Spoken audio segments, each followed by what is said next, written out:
السلام عليكم اصحابنا واخواتنا، اخباركم ايه؟ وحشتونا جدا. مبادره تعالى دمياط كل ساعه جديد.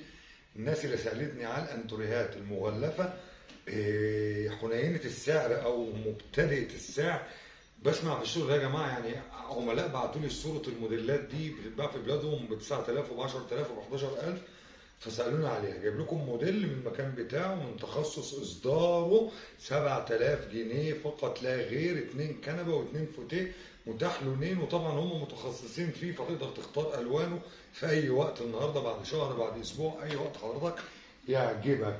موديل يا جماعه مش بنقول شعبي ولا حاجه، احنا بنقول كل حاجه كويسه في الفئه السعريه بتاعتها. انا عندي في المبادره صالون ب 60000 جنيه، واديني بعرض لكم انتريه كله ببعضه، الاثنين كنبه والاثنين فوتيه، بس طبعا من غير ترابيزه، فقط لا غير 7000 جنيه.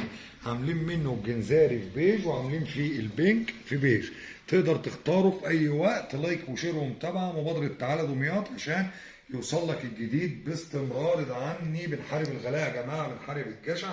مفيش جشع، كل حاجه حلوه بسعرها. طقم ب 7000 جنيه ولا ب 6800 نبيعه بالسبعه ومفيش مشاكل.